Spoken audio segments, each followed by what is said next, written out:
কোথায় পৃথিবীর মানবাধিকার সংগঠনগুলো যারা মানবাধিকারের পক্ষে বড় বড় কথা বলে তারা কেন এখন চুপ রয়েছে? আমরা বলতে চাই, জাতিসংঘ শান্তি প্রতিষ্ঠার জন্য প্রতিষ্ঠিত হয়েছে, সে জাতিসংঘ কি করছে এই গণহত্যার বিরুদ্ধে? আমরা বলতে চাই, পৃথিবীর যারা নেতৃত্ব দিচ্ছে তারা কি করছে এই গণহত্যার বিরুদ্ধে? আমরা বলতে চাই, মুসলিম নামধারী ওআইসি সহ মুসলিম বিশ্বের রাষ্ট্রপ্রধানরা কি করছেন এই গণহত্যার বিরুদ্ধে? আমরা এর জবাব চাই।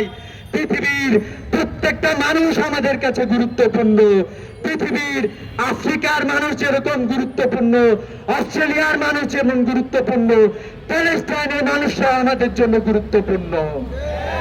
আমরা বলতে চাই, ইউক্রেনে যখন হামলা হয়েছে আমরা এটা নিন্দা এবং প্রতিবাদ জানিয়েছিলাম, কিন্তু আমরা দেখতে পেলাম ফিলিস্তিনে যে আক্রমণ চালানো হচ্ছে, এই আক্রমণের কোন সুরাহা আমরা দেখতে পাচ্ছি না। যে শান্তি চুক্তি সংগঠিত হয়েছিল হামাস এবং ইসরায়েলের মধ্যে, সেই শান্তি চুক্তি ইসরায়েল লঙ্ঘন করেছে। আমরা আমরা আমরা আজকে দুঃখ ভারাক্রান্ত হৃদয় নিয়ে হাজির হয়েছি। আমরা দেখতে পাচ্ছি যে জনপদে হামলা হয়েছে, ঘর বাড়ি ঘুরে দেয়া হয়েছে, ঘুমন্ত শিশু, ঘুমন্ত বৃদ্ধকে পর্যন্ত শহীদ করা হয়েছে। আমরা দেখেছি মায়ের কোলে শিশু এবং মা দুজনেই একসাথে শাহাদাত বরণ করেছে।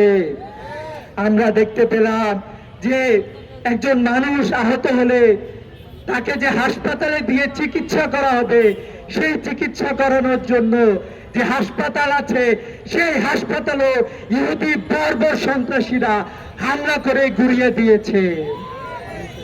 আমরা পুরা পৃথিবীকে জানিয়ে দিতে চাই, ফিলিস্তিনের ভাইদেরকে জানিয়ে দিতে চাই, পুরা মুসলিম বিশ্ব, বাংলাদেশের সকল জনগণ আপনাদের পক্ষে অবস্থান গ্রহণ করছে।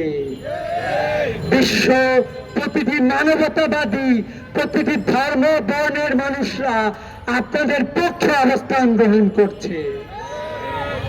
আমরা বিশ্ব বিবেকবান সকল মুসলিম এবং সকল মানুষ ফিলিস্তিনের পক্ষে আমরা অবস্থান গ্রহণ করছি।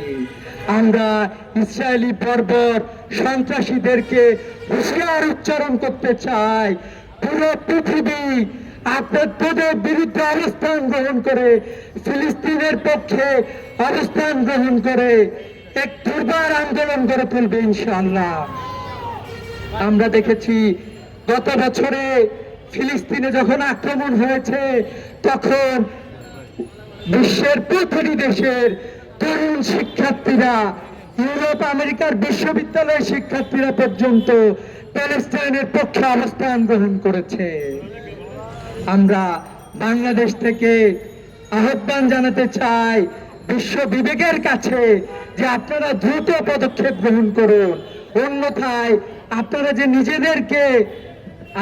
নিজেদেরকে বিশ্ব নেতৃত্ব বলে দাবি করেন, আমরা আপনাদেরকে নেতা হিসেবে আপনাদেরকে আমরা মানব না। প্রিয় উপস্থিতি, আমরা দাবি জানাতে চাই আমাদের রাষ্ট্রপ্রধানের প্রতি যে আপনিও আপনার পক্ষ থেকে যথার্থ পদক্ষেপ গ্রহণ করেন।